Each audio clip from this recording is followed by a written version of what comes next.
जय जगन्नाथ बंधुगण आपण मानकु मोर ही चैनल रे स्वागत। आपणकर जदि कुंभ राशि होई थाए ताहले एही भिडियोटी आपणको पाई। आपणको भाग्य रे कौन रही आपणकर शिक्षा स्वास्थ्य कैरियर वैवाहिक जीवन प्रेम बेपार वाणिज्य ए कौन सबु परिवर्तन हेबाकु जाउछि। तेबे बंधुगण दुख समस्या समस्तक जीवन में आसी थाए किंतु आपण एहार प्रतिकार भी करि परिबे। प्रभु जगन्नाथଙ୍କ कृपारू एही दिनटी आपणक पई भलरे कटिबो। तेबे बंधुगण आपण जदि जगन्नाथଙ୍କୁ सच्चा हृदय रे भक्ति एवं विश्वास करुथांती तेबे कमेंट बॉक्स रे जय जगन्नाथ अवश्य लिखि दियंतु। चंद्र चिन्ह को नहीं राहु को द्वितीय घरे रखा जिबा हेतु आपणकर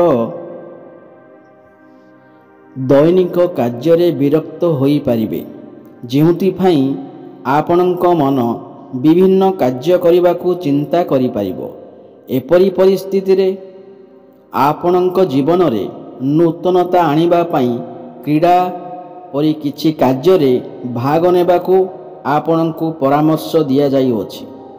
एही उपाय रे यह आपणक निजको सुस्थ रखिबा सहित आपणक सृजनशील दक्षता को उन्नत करिबारे सहाय्य करिबो।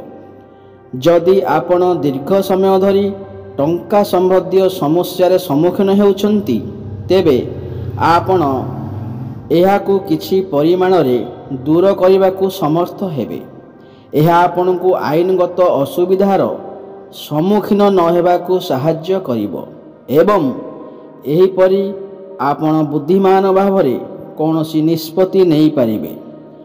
आपण समाज रे सम्मान पाइबे। जदिओ एही समय रे आपणक भाई भौणीक स्वास्थ्य दुर्बल होई पारे जहा उपरे आपण किछि टंका खर्च करिबाकू पड़िबो, किंतु एही समय मध्यरे आपण समस्त परिवारर दायित्व सहित जत्न नहीं पारिबे, जहा आपणकू घरे सम्मान मिलिबो। यह संभव जे आपण कर्म क्षेत्र रे किछि भूल हेतु समस्तଙ୍କ सामनारे लज्जित हेबाकू पड़िबो, तथापि आपण प्रत्येक कार्य को भल एवं सटीक भावरे समाप्त करी एही समस्त परिस्थिति मुक्ति पाई परिबे। अनेक छात्र मानकर स्वास्थ्य शिकार होई पारंती, जोंथिपाई सेमानकु निज शिक्षा प्रति ध्यान रखिबा पई चिंता करिबाकू पड़िबो।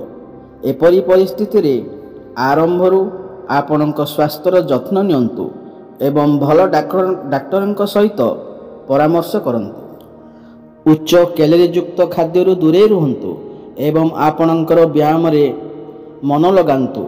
आपणक टंका आपण काम को आसे जेते बेले आपण निजको अत्यधिक खर्चरू निवृत्त करंती। आपण एही जिनिस को भल भावरे बुझी पारिबे।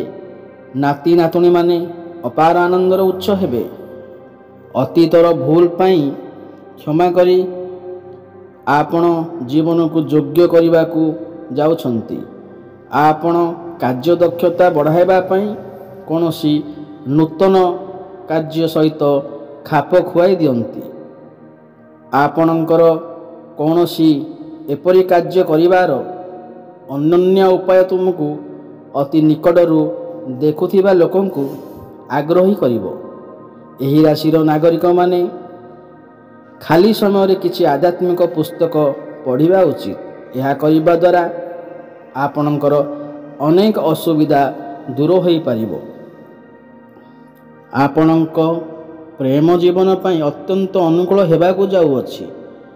सर्वोत्तम अंश हेउछि किछि भाग्यवान देशवासी निज प्रियंको विवाह करि पारिबे। आपणक विवाहिता जीवन पई यह एक विशेष अनुभव। आपणक साथी को कहंतु सेमानंको केते आपण भल पाउंती, एथिपाई आपण सेमानंको अन्यत्र खाइबाकू बाहर को भी नहीं पारंती, जोंठारे आपणक सेमानंक हृदय को सेमानंक निकट रे पहुंचाई पारंती। ଆପଣଙ୍କ ଖାଇବା ଏବଂ ପିଇବା ଅଭ୍ୟାସ ବିଷୟରେ ବିଶେଷ ଧ୍ୟାନ ଦେବାକୁ ପଡ଼ିବ। ଏପରି ପରିସ୍ଥିତିରେ ଆପଣ ଯାହା ଖାଉଛନ୍ତି ସେଥିପ୍ରତି ଧ୍ୟାନ ଦିଅନ୍ତୁ ଏବଂ ଯଥାସମ୍ଭବ ବାହାରେ ଖାଇବାଠାରୁ ଦୂରେଇ ରୁହନ୍ତୁ। ଚନ୍ଦ୍ର ଚିହ୍ନକୁ ନେଇ କେତୁଙ୍କ ଅଷ୍ଟମ ଘରେ ରଖାଯିବା ହେତୁ ଆପଣ ଟଙ୍କା ସଞ୍ଚୟ କରିବା ପାଇଁ ଭଲ ବିନିଯୋଗ କରିପାରନ୍ତି। ତେବେ ଆପଣ ଏହିପରି କିଛି କରିବାଠାରୁ ଦୂରେଇ ରହିବା ଉଚିତ, କାରଣ ସେଠାରେ ସମ୍ଭାବନା ଅଛି ଯେ ଆପଣଙ୍କ ଦ୍ୱାରା ବିନିଯୋଗ ହୋଇଥିବା ପାଣ୍ଠି ଆପଣଙ୍କୁ ଇଚ୍ଛାକୃତ ଲାଭ ବହନ କରିବ ନାହିଁ। ଆପଣଙ୍କ ପରିବାର କିମ୍ବା ସାଙ୍ଗମାନଙ୍କ ସହିତ ପିକନିକ୍ କରିବାକୁ ବହୁତ ଭଲ ସମୟ ଅଛି। ଏହା କେବଳ ଆପଣଙ୍କ ମନକୁ ହାଲକା କରିବ ନାହିଁ, ବରଂ ଏହା ସେମାନଙ୍କ ସହିତ ଆପଣଙ୍କ ସମ୍ପର୍କକୁ ଆହୁରି ଉନ୍ନତ କରିବାକୁ ମଧ୍ୟ ସକ୍ଷମ କରିବ। ବୃହସ୍ପତିଙ୍କୁ ଚନ୍ଦ୍ର ଚିହ୍ନକୁ ନେଇ ଚତୁର୍ଥ ଘରେ ରଖାଯିବା ହେତୁ ଏକ ବୃତ୍ତିଗତ ଦୃଷ୍ଟିକୋଣରୁ ଆପଣଙ୍କ ପାଇଁ ଯଥେଷ୍ଟ ଭଲ ମନେ ହୁଏ।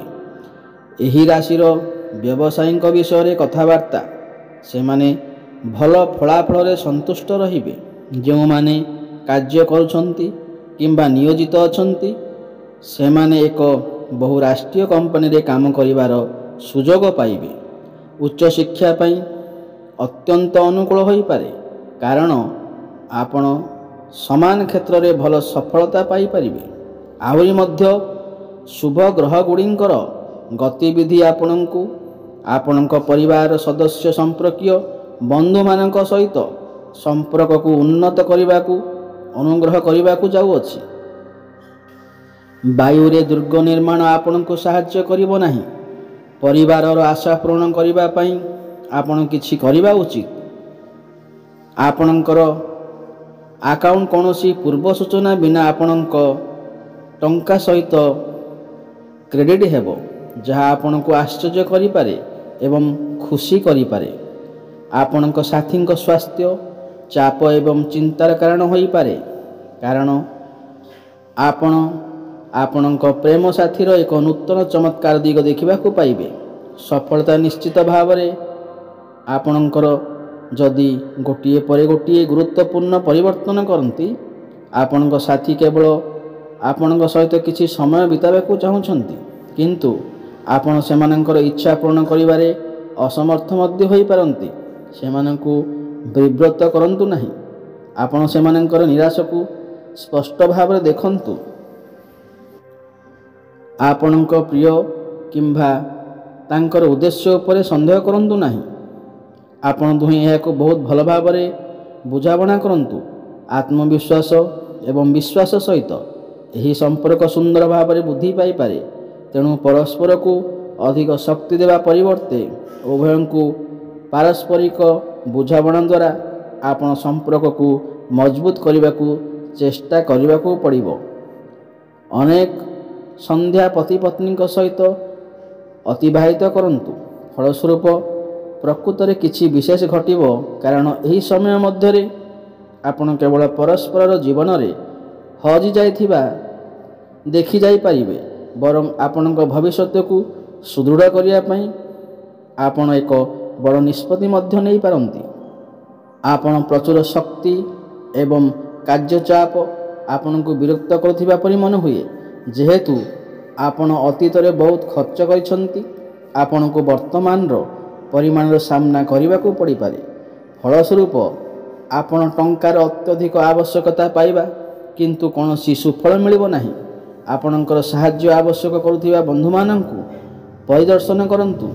ତୃତୀୟ ବ୍ୟକ୍ତିର ହସ୍ତକ୍ଷେପ ଆପଣ ଏବଂ ଆପଣଙ୍କ ପ୍ରିୟଙ୍କ ମଧ୍ୟରେ କଳହ ସୃଷ୍ଟି କରିବ। ଆପଣ ସହଭାଗୀମାନଙ୍କୁ ଗ୍ରହଣ କରନ୍ତୁ ନାହିଁ।